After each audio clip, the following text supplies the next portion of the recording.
ბიძინა ივანიშვილს როგორც სავოკს, ანუ საბჭოთა კავშირის დროს ფორმაქმნილ ადამიანს, საბჭოთა ადამიანს, მაგრამ გარდა იმისა, რომ ის არის სავოკი, ბიძინა ივანიშვილს როგორც მაფიოზს ძალიან უყვარს სუსტების გაჭყლეტვა, პირდაპირ მნიშვნელობით გაჭყლეტვა, ვინც მას წინააღმდეგობას უწევს, მათ ჩემი აზრით გაცილებით მეტ პატივს სცემს, ვიდრე მათ, ვინც მას ერთგვარად ეთანამშრომლება, ან ცდილობს, რომ ეთანამშრომლოს, ან აჩვენებს, რომ ეთანამშრომლება. თუ ჩვენ გგონია, რომ ბიძინა ივანიშვილი დაინდობს პირებს, ვინც მას ხელს გაუწვდის, ასე მაგალითად დაეტყვის, რომ ოკეი ბიძინა, შენ შეცდი ამ და ამ საკითხში, მაგრამ არც მე ვარ შეუმცდარი და მოდი ახლა დავლაგდეთ, ურთიერთობა დავიწყოთ, ერთმანეთს ვაპატიოთ, ხელი ერთმანეთს ჩამოვართვათ, თუ ვინმეს გონია, რომ ბიძინა ივანიშვილი ამ შემოთავაზებას მიიღებს, ეს ვინმე რასაკვირველია ცდება. რატომ გიამბეთ ეს ყველაფერი და რატომ დავიწყეს სწორედ ასე? იცით თქვენ, რომ დღის წესრიგში დგას საკითხი, მივიღებთ თუ არა მონაწილეობას არჩევნებში, ბიძინა ივანიშვილის მიერ შემოთავაზებულ ადგილობრივი თვითმმართველობის არჩევნებში. ბევრი ჭკვიანი კაცი, რა თქმა უნდა ჭკვიანები, არავინ უარყოფს ამას, ამბობს, რომ არჩევნებში მონაწილეობის მიღება აუცილებელია იმიტომ, რომ და მე აგრძელებენ, მე მრავალწერტილია და არის იქ არგუმენტები, საფუძვლიანი არგუმენტები, განა არა. მაგრამ მე ახლა ამ არგუმენტების გაქარწყლებით არ ვიქნები დაკავებული. და არც იმის მტკიცებას დავიწყებ, რომ მაინც და მაინც არ უნდა მივიღოთ მონაწილეობა არჩევნებში. ჩემი პოზიცია ისედაც ბევრმა, ყველამ თუ არა, ბევრმა იცის, მე მიმაჩნია, რომ არჩევნებში მონაწილეობა არ უნდა მივიღოთ. მე უბრალოდ სხვა ამბავზე, სხვა რაკურსით დაგანახებთ პრობლემას. ბიძინა ივანიშვილი იმ არჩევნებს მივიღებთ მონაწილეობას თუ არ მივიღებთ, სრული 100%-იანი გარანტიით გეუბნებით ამას, მოიგებს. მოიგებს გაყალბებით და სადაც გაყალბება არ დასჭირდება, იქ მოიგებს ჩვეულებრივად და სადაც გაყალბება დასჭირდება, იქ კი მიაყალბებს, მოაყალბებს არჩევნებს. შესაბამისად, ნებისმიერი გულწრფელი მცდელობა, ან ნებისმიერი არგუმენტი იმის თაობაზე, არგუმენტი საფუძვლიანი, რომ ჩვენ არჩევნებში უნდა მივიღოთ მონაწილეობა, ვაი და იქნება და გამოვტაცოთ მას ხაშურის რაიონის საკრებულოში 12 დეპუტატი, ან 7, ან დედოფლის წყაროში 5, ან ბათუმში, არა ბათუმში მე მგონი არ იმართება, მაგრამ ბათუმში, ოკეი, ბათუმშიც, ქედაში, აჭარაში ჩავრჩეთ 4 დეპუტატი, ან დედაქალაქის მერი იქნება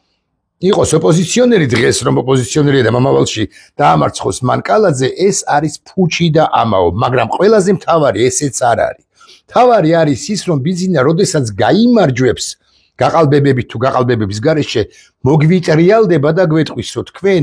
მეთანამშრომლეთ მე. და შესაბამისად რაღაცა მეთანამშრომლეთ, ანუ მაღიარებთ მე როგორც ხელისუფალს. ამას თავად ბიძინა არ იტყვის, ამას იტყვიან მისი გამობიძინებულები, კობახიძე, მდინარაძე, პაპუაშვილი, სხვები და სხვები. იტყვიან, რომ რაღაცა ერთმა პოლიტიკურმა პარტიამ თუნდაც გახარია, ასე მაგალითად მიიღო მონაწილეობა, ესე იგი ეს გახარია ეგუება იმას, ან აღიარებს იმას, რომ ბიძინა ივანიშვილი და ქართული ოცნება ლეგიტიმური ხელისუფლებაა. ეს არ იქნება ლეგიტიმაციის დაასრულება, ხაზგასმით ვამბობ, გახარიას მხრიდან, მაგრამ რას იტყვის პაპუაშვილი და საკუთარი მანქანებით, საკუთარი პროპაგანდის მანქანებით რა ნარატივს მოახვევს თავზე ქართული საზოგადოების ერთ მნიშვნელოვან ნაწილს, მე ამას ვამბობ და რას დააჯერებს და ეს საზოგადოება იტყვის მეორე მხრივ, რომ კი არა, ნამდვილად იტყვის, რომ ხო, მაშინ თუ არ აღიარებთ ამ ქართულ ოცნებას, მაშინ რას ბოდიში ზმნისათვის რას მიეტენეთ იმ არჩევნებში. ეს ლოგიკურია. ყველაფერთან ერთად ქართული ოცნების არჩევნებში მონაწილეობა არ არის ინდულგენციის საფუძველი. ბიძინა ივანიშვილს ეჯავრება პირდაპირ მნიშვნელობით ყველა მისი ოპონენტი, მაგრამ განსაკუთრებით სუსტები. სუსტების მიჭყლეტვას კი ლამობს ხოლმე და როგორც კი და ბოდიშს ვიხდი ახლა ძლიერი საქართველოს ბოსტანში 2, 3, 4 კენჭი. როგორც კი ბამუკა ბადრი პარტია თუ კოალიცია მიიღებს მონაწილეობას იმ სამომავლო არჩევნებში და დამარცხდება აპრიორი სწორედ მაშინ იმ დღეს, ან მეორე დღეს, ან მეხუთე დღეს მოკიდებს ბიზინა ივანიშვილის პროკურატურა თუ შინაგან საქმეთა სამინისტრო თუ სამართალდამცავი სტრუქტურები ბადრისაც და მამუკასაც ხელს დაადებენ ხელბორკილებს და ადურთინებენ თავს საპატიმროში. ხო, ვინმეს თუ გონია, ბადრი მამუკას არ ამგონია რომ ეგონოთ, მაგრამ თუ ვინმეს გონია რომ საპატიმროსაგან იხსნის არჩევნებში მონაწილეობა, ანუ ხელის გაწვდენა ბიზინა ივანიშვილისა ზერდგმარი და თქმა იმისა რომ მე შემოვდივარ შენ თამაშში და მოდი ახლა დაგამარცხებ შენ სავებოედანზე, თუ ვინმეს გონია რომ ეს არის მათი ინდულგენციის საფუძველი, ბადრის და მამუკას გონია რომ არ გონიათ. ხო, ის ვინმე რასაკვირველია ცდება გარდა ყველაფრისა. მამუკა ბადრიმ კონკრეტულად ამ ორ პიროვნებაზე ვლაპარაკობ. ამ ორ შეძლებულ პიროვნებაზე ვლაპარაკობ. უნდა დახარჯონ, არ ვიცი რამდენი, მე კი ვთქვი 2-3 მილიონი მეთქი, მაგრამ შესაძლოა ვწდები, ოკეი, 1 მილიონი, 3 მილიონი, 800.000, 2 მილიონი 900.000. არ ვიცი, ჩვენი მასშტაბებით აურაცხელი თანხა ბილბორდები გააკეთონ, საარჩევნო კამპანია აწარმოონ, რაიონებში ჩავიდნენ, ასე შემდეგ და ასე შემდეგ და ასე შემდეგ. და ჯოკერი ყველაც გვითამაშია, უნდა ითამაშონ გამოვა ხიშტი -200 თუ ხიშტი -900. ბიზინა არ დაუთმობს ერთ კი არა, ნახევარ დეპუტატსაც კი ქალაქის საკრებულოში, ანუ დედაქალაქში, ოკეი, დაუთმობს 3 დეპუტატს ჯანდაბას, მაგრამ სხვა რაიონებში არც ერთ დეპუტატსაც კი არ დაუთმობს, არათუ აღმასრულებელ მერებზე აღარ ვლაპარაკობ. დედაქალაქს ბიზინა ივანიშვილი არ დათმობს, მამუკა ხაზარაძემ უპოზიტიურესი, უსწორესი, უმართებულესი და უძლიერესი და უცხოეთიდან კონსულტანტებიც რომ ყავდეს შეერთებული შტატებიდან ტრამპის საარჩევნო კამპანიაში ვინც მონაწილეობდა, ისინიც კი რომ იხმოს და მათ გადაუხაროს კიდე დამატებით 1 მილიონი თუ 3 მილიონი თუ 9 მილიონი, არ ვიცი რა ღირს, ხო? ბიზინა არ დათმობს და თუ გაუჭირდება მთაწმინდის რაიონში გააყალბებს, თუ გაუჭირდება ისანში გააყალბებს და ასე შემდეგ და გამოვა რომ არ ვიცი, კონსულტანტების ფული იქნება გასროლილი ამაოდ, საარჩევნო კამპანიის ფული მეორე მხრივ იქნება გასროლილი უმაოდ, ან თუ გნებავთ ესე ვიტყვი, ამაოდ მეორეჯერ თუ მეორე და ამაოდ. ამიტომ აპრიორი დამარცხებულია ჩემი აზრით. რა შემთხვევაში არის თეორიული ისედაც შანსი, რომ ოპოზიციამ გამოსტაცოს არა ყველა რაიონს ვერცერთ შემთხვევაში ვერ გამოვტაცებთ. არამედ გამოსტაცოს დიახ თბილისი. მარტო თბილისზე ვილაპარაკებ და მარტო დედაქალაქის მერზე ვილაპარაკებ და არა საკრებულოს წევრებზე. რა შემთხვევაში ამის შანსი? დედაქალაქში ოცნებას აქვს სულ მაქსიმუმ 30%. ეს არის ობიექტური რეალობა. მაგრამ 30% აქვს იმ შემთხვევაში, თუ ოპოზიცია სრულად მონაწილეობს, ანუ 70%-ია ოპოზიციის ამორჩეველი. მაგრამ თუ მიზეზთა გამო, თუნდაც სუბიექტურ მიზეზთა გამო, ჭედავს ერთიანი ნაციონალური მოძრაობა. ჭედავს უარზეა, მოდით ცოტა უფრო კულტურულ ზნას ვიხმარ. უარზეა ერთიანი ნაციონალური მოძრაობა და მე ვიზიარებ მის პოზიციას. უარზეა ახალის, გირჩისა და დროას ალიანსი, ანუ აქედან ორი პირი სხვა შორის საპატიმროშია და ესეც მნიშვნელოვანი მორალური ფაქტორია, ვერ ვიტყვით მორალზე როგორც ასეთზე უარს, ვერ დავხუჭავთ თვალს იმაზე რომ პოლიტიკური პატიმრები ხავს, ეს ორი პირი, ზურა ჯაფარიძე და ნიკა მელია და კიდე რამდენი ხავს, ხო იცით თქვენ დაახლოებით 60-მდე და ზია ამაღლობელი ზის საპატიმროში, ამაზე თვალს ვერ დავხუჭავთ. მოკლედ, მიზეზთა გამო ეს ორი პოლიტიკური პარტია უარზეა ფედერალისტები. მე მესმის რომ წინა საპარლამენტო არჩევნებში არ მონაწილეობდა ეს ჯგუფი, მაგრამ ეს პოლიტიკური პარტია, მაგრამ მას ხავს მოცემულ ეტაპზე რაღაც ამომრჩეველთა გარკვეული ნაწილი, რიცხვსაც და პროცენტსაც არ დავასახელებ. აქტიური პარტიაა და რაღაც დღის წესრიგს ქმნის, თუ ესენი უარზე არიან. და გარდა ამისა კიდე სხვა პარტიები, ასე მაგალითად თავისუფლების მოედანი ლევან სულსკირიძისა და სხვები. რა აზრი აქვს გასვლას, იმიტომ რომ ამ პარტიების ამომრჩევლები ვერც ერთ შემთხვევაში ვერ მისცემენ, ასე მაგალითად მამუკა ხაზარაძეს ან გიორგი გახარიას, მნიშვნელობა არ აქვს, ვის დავასახელებ, დედაქალაქის მერ რა დრო იყრიან კენჭს, ხმას მათ. იმიტომ რომ პარტიები, ვისი ამომრჩევლებიც ისინი არიან, უარზე არიან. არ გადიან არჩევნებზე და არც საკუთარ ამომრჩეველსაც მოუწოდებენ რომ არ მიიღოთ მონაწილეობა ამ არჩევნებშიო. ნაციონალური მოძრაობის ამომრჩეველი ვინმე ირაკლი ტაბლიაშვილი თუ გნებავთ ესე ვიტყვი რა პრობლემა მაქვს ან თუ გნებავთ ვიტყვი რომ გახარიას ამორჩეველი ვარ ან თუ გნებავთ ვიტყვი რომ გვარამიას ამორჩეველი ვარ თუ მე მომიწოდებს გვარამია ასევე თინა ბოკუჩავა ან გახარიას ხო ან რამიშნევა ვიღაცა ხო მომიწოდებს ლევან სუცკირიძე მომიწოდებს ჩერგოლეიშვილი მომიწოდებს რომ ირაკლი არ გახვიდე და მე მათი ამორჩეველი ვარ ხო მე არ გავალ არჩენებს და ხაზარაძეს არ მივცემ ხმას ხოლო თუ ჩერგოლეიშვილი ბოკუჩავა ლევან სუცკირიძე და სხვები მომიწოდებდნენ და სალომე ზურაბიშვილიც მომიწოდებდა რომ გადი არჩევნებზე და მამუკა ხაზარაძის დაუჭირებ ხარიო მხოლოდ ამ შემთხვევაში წავიდოდი მამუკა ხაზარაძის მხარდასაჭირად თუ არა ვარ ძლიერი საქართველოს ამომრჩეველი იმ თავითვე კარგად ხსნი მე მგონი კარგად ხსნი ამიტომ ეს ყველაფერი არის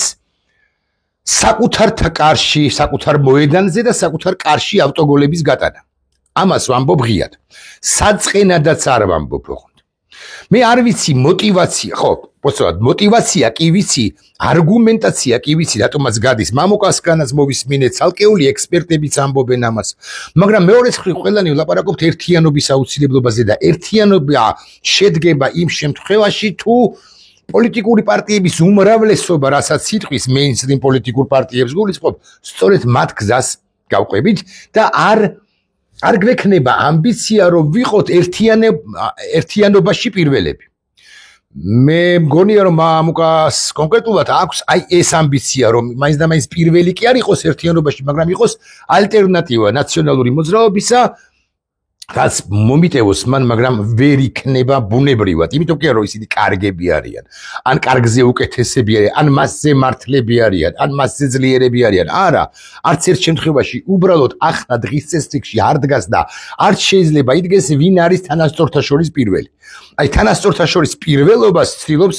თითქოს ასე მეჩვენება ძლიერი საქართველოს ლიდერი მამუკა ხაზარაძე და გამოკვეთა საკუთარი როლისა მე მივდივარ მეინსტრიმ აზრის წინააღმდეგ მე მაინც ვიღებ მონაწილეობას კარგი მიიღოს მამუკა ხაზარაძე მონაწილეობა ოკეი მაგრამ რა ხდება უკვე უხეშად 10 ოქტომბერს თუ არ ვცდები 4-ში თუ 5-შია არჩევნები თუმცა დაითვლის ცენტრალური საარჩევნო კომისია და იტყვის რომ ხაზარაძის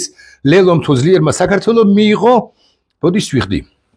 2%, 5%, 7% ქვეყნის მასშტაბით და 93 კი ქართულმა უცნებამ მიიღო. სხვათა შორის თუ ოპოზიციური ამორჩეველი მივა, თუნდაც მარტო მამუკასი, არჩევნებზე ლეგიტიმაციის ხარისხი გაიზრდება, ხოლო თუ არავინ მივა ოპო ამორჩევლიდან მთელი ქვეყნის მასშტაბით ქართულ ოცნებას ეყოლება რამდენი 800,000, ოკეი, მილიონი ამორჩეველი და დასრულდება ამით, იმიტომ რომ აღმოჩნდება და დადასტურდება 26 ოქტომბრის არჩევნების მან გააყალბა, იმიტომ რომ მეტი უბრალოდ არ მივიდა. რიგები არ იქნება მეთქი. საარჩევნო უბნებში არც ისე და არც ასე და ვერც მიათხრევენ, ვერავით. უკაცრავად მიიყვანენ და ხელოვნურ რიგებსაც კი ვერ შექმნიან და ვერ შექმნიან ეგრეთ წოდებულ სურათს, ანუ კარწინკას, რომ რამდენი ამორჩეველი მიდის. იმიტომ რომ არ მივა არავინ, თუ ოპოზიციიდან არავინ არ გავა ეს არის ბოიკოტის ჩარჩო, ბოიკოტის კონცეფცია და ეს არის მოწოდება ამორჩევლისათვის რომ არ მიხვიდეთ. მეცაც გეტყვით, მე ძალიან მომეწონა ერთ-ერთი პოლიტიკური პარტიის და არ შემეშლება და ვიტყვი ჩერგოლეიშვილის და კონკრეტულად ჩერგოლეიშვილის და ზოგადად როგორც ჩანს ფედერალისტების ეს იდეა იმის თაობაზე რომ ალტერნატიული კამპანია აწარმოეთ. აწარმოეთ და აუხსედით რა პრობლემები თუ არ ვწდები ეს ეწერა ჩერგოლეიშვილს, მაგრამ მნიშვნელობა არ აქვს. პრინციპში იგივეს გადმოვცემ, რასაც ის ამბობს. აწარმოეთ საარჩევნო კამპანია, კი არა ალტერნატიული კამპანია. რა პრობლემებია ამ სფეროში, რას თავაზობთ, როგორი უნდა იყოს ჯანდაცვა, განათლება, თავდაცვა, უსაფრთხოება, სოციალური დაცვა, ინფრასტრუქტურა და ასე შემდეგ, რომ ამით მოემზადეთ იმ მომავალი საპარლამენტო არჩევნებისათვის, რომელიც გარდაუვალი არის მეთქი. ერთიანობაზე რო ლაპარაკობს ნებისმიერი ჩვენგანი გულისხმობთ იმას, რომ თუ ჩვენ ვართ ერთი ყველა ერთისათვის და ერთი ყველასათვის თუ პირიქით ერთი ყველასათვის და ყველა ერთისათვის, ანუ ისრები ვართ, აი ხო გვინი გაგვიგონია ხო თქვენ აგვიკითხავს ხო რაღაც დედაბრო რაღაც ისრები ჩატეხეთ ჩამოტეხეთ რაღაცა და ძმებმა ეს ისრები როცა შეკრული იყო ვერ გატეხეს ხო თუ ესეთი ისრები ვართ ამ შემთხვევაში ქართული ოცნება გატყდება იმ შემთხვევაშიც კი თუ არა მეინსტრიმული პარტიები მიიღებენ მონაწილეობას მაგალითად რამდენადაც ხვდები აპირებენ ეს მემარცხენეები ვახუშტი მენაბდე და სხვები ლევან ლორთქიფანიძე თუ არ ხდები ამავე პარტიაში და აპირებს ხო ვიცით რომ აპირებს გახარია და აგე აპირებს თურმე მამუკა ხაზარაძეს და ეხლა გამოდის რომ დაკავებული ვარ ხაზარაძეზე ლაპარაკით და გახარიას კი არ ვეხები, ორივეს ვეხები პრინციპში. მოკლედ არ უნდა მიგეღოთ მონაწილეობა და არ უნდა მიიღოთ მონაწილეობა და არ უნდა გაგეცხადებინათ იმის თაობაზე არაფერი რომ აპირებთ მონაწილეობას არჩევნებში და გაქვთ რომ არ დარეგისტრირდეთ სამომავლოდ არ დარეგისტრირდეთ ცენტრალურ საარჩევნო კომისიაში ამაზე აღარაფერს აღარ ვლაპარაკობ რომ გაყალბების ის 17 დეფიციტი მექანიზმი რომელიც აქვს ქართულ ოცნებას არსად არ გამქრალა ამიტომ სურო უნდოდეს მოცემა ბიზინა ივანიშვილს რომელიც სავოკია და მაფიოზია და ცდილობს სუსტების ამ შემთხვევაში გამოდის გახარია სუსტი ბიჭყლეტვას გახარიაზე ვიტყვი მამუკაზე რო არ ვილაპარაკო სულ ხო მიჭყლეტვას და მიაჭყლეთ სწორედ იმიტომ რომ კოოპერაციაზე თუ კოლაბორაციაზე კარგი გაგებით წავიდა გახარია და ხაზარაძე ოკეი ბიზინა ივანიშვილთან მიაჭყლეთ ბიზინა ივანიშვილი მისრისავს და იტყვის რომ შენი სარა ხარ დასცინებს კიდე შენი სარა ხარ რომელსაც ჰქონდა მოლოდინი იმის თაობაზე რომ მე ხელს ჩამოგართმევდი არა მე არც სუსტებს და არც ძლიერებს ხელს არ ვართმევ მე ჩემს ცხენზე ვზივარ და მივექანები თუ მივაჭიჭინებ ამ ცხენს რუსული სივრცისაკენ და შენ მიდემოკრატიულებდი სივრცეს ეს არც არაფერი არ იყო იმიტომ რომ მე ისედაც ჰქონდა განზრახული შენი მიჭყლეტვა და განადგურება ასე აპირებს ბიზინა ივანიშვილი გარწმუნებთ მეორე თუ მეხუთე დღეს და იჭერს ხაზარაძეს არჩევნებში მონაწილეობის შემდეგ როგორც კი გამოცხადდება ცესკოს მონაცემები და ამ ცესკოს მონაცემებში ექნება მანამ მონაცემი ამგვარი რომ ძიერმა საქართველოს მიიღო 7%-იან გახარია მიიღო 8%-იან 3-იან 5-იან ამ მნიშვნელობა მოკლედ ძალაუფლებაში კი ვერ მოვიდნენ ხელისუფლებაში ვერც ერთ რაიონში 65 რაიონი გვაქვს თუ არ ვწდები ვერ მოვიდნენ აღარ ვლაპარაკობ იმაზე რომ მორალური ასპექტები არის უზარმაზარი დიახ ჩვენ გვყავს პოლიტპატიმრები ჩვენ გვყავს ის პოლიტპატიმრები მათ შორის კარგი არ ვიცნობთ რეზო კიკნაძეს ხო თუ არ ვიცი ცეცხლაძეს ან რა ვიცი ჭიჭინაძეს ან ამაღლობელს არის თუ გავიგე მაგრამ თქვენ გყავთ პოლიტპატიმრი რომელსაც ხელი ჩამოგირთმევიათ გილაპარაკიათ ჩვენ გვყავს და ეს არის ზურა ჯაფარიძე და ეს არის ნიკამელია და რიგში კი არიან სხვები და სხვები რომლებსაც ბიზინა ივანიშვილი თქვენამდე დაიჭერს როგორც თქვენს დაგიჭერთ ერთადერთი გამოსავალი არის დგომა ჯიუტად და თქმა იმისა რომ ამომრჩეველო მე მოგიწოდებ არ გახვიდე ამ არჩევნებზე ლეგიტიმურია არ არის ლეგიტიმური არგუმენტები არის არჩევნების სასარგებლოდ არ არის აი ესე გიჟივით ვგავარ და ნაკლები ლეგიტიმაცია ჰქონდეს ქართულ ოცნებას ადგილობრივი თვითმმართველობის არჩევნების შედეგადაც კი და მივიდეთ სწორედაც რომ არჩევნებამდე როგორც მანამდე უნდა შეიქმნას არა მანამდე უნდა მან დაგვიბრუნოს საზოგადოებაში დააბრუნოს პოლიტპატიმრები ყველა ხაზს უსვამ მეორე გააუქმოს ეს დრაკონული კანონები ყველა ხაზს უსვამ ყველა შეცვალოს საარჩევნო ადმინისტრაცია და საარჩევნო გარემო და გვაჩვენოს გაყალბების მექანიზმები როგორ არის აღმოფხრილი წინააღმდეგ შემთხვევაში არა თუ ადგილობრივი თვითმმართველობის არჩევნებს არამედ საერთოდაც არჩევნებს არა აქვს აზრი ეს რომ ვიცოდეთ და ხო ბოდის ვიხდი რომ არ დამავიწყდეს მე მსმენი ამგვარი არგუმენტი იმის თაობაზე რომ ახალი ტალღა დაიწყება მას შემდეგ როგორც კი ადგილობრივი თვითმმართველობის არჩევნებს გააყალბებს ვერ დაიწყება ახალი ტალღა ეს თუ რამე არგუმენტია იმიტომ რომ ყველაზე უფრო დიდი ტალღები ბიზნესს როგორღაც გადააგორა დეკემბერი იგულისხმება იანვარი იგულისხმება თებერვალი იგულისხმება ეს პერიოდი იგულისხმება რომელშიც ახლა ვართ და იმასაც როგორღაც გადააგორებს იმით უფრო ტალღა როგორც ასეთი არ იქნება ერთი პოლიტიკური პარტია ორი პოლიტიკური პარტია თუ გავა არჩევნებში და მას გაუყალბებენ საზოგადოების დანარჩენი ნაწილი მათ დასაცავად დასაკვირველი არ გამოვა და თუ მათ შეუძლიათ ტალღის აგორება ხო აი რუსთაველის გამზირი და მანახორ საკუთარი დროშებით პარტიული დროშებით 200 300 500 1500 არ 7800 კაცი ყოველდღე რუსთაველზე რასაც მე გულახდილად ვლაპარაკობ ვერ ვხედავ ანუ მობილიზაციასაც ვერ აკეთებენ ისინი საკუთარი პარტიული რესურსისა და არა მხოლოდ მათ გულისხმობ არამედ სხვებსაც რომლებიც არ მონაწილეობენ არჩევნებში და რუსთაველზეც მათ წარმომადგენლებს კანტიკუნტად თუ ნახავ ეს კენჭები ოპოზიციის ბოსტანში რომელზეც არ მინდა ლაპარაკი მაინც და მაინც ეხლა კრიტიკულად გახვალთ არჩევნებში დამარცხდებით ყველა თუმცა საბოლოო ჯამში ჩვენი გამარჯვება ჩვენი ყველასი თქვენის მათ შორის რასაკვირველია გარდაუვალია ოღონდ ეს გამარჯვება უფრო მალე უნდა დადგეს ვიდრე ჩვენ ვიდრე სხვებს წარმოუდგენიათ ვიდრე წარმოუდგენია ყობახიძეს და ნუ მივცემთ შესაძლებლობას ბიზნესს და გამობიზინებულებს რომ ისარგებლონ გარკვეული პერიოდი და დრო მოიგონ მერქი ამის თქმას ვცდილობ აგე უკვე 20 წუთიან ნახვამდის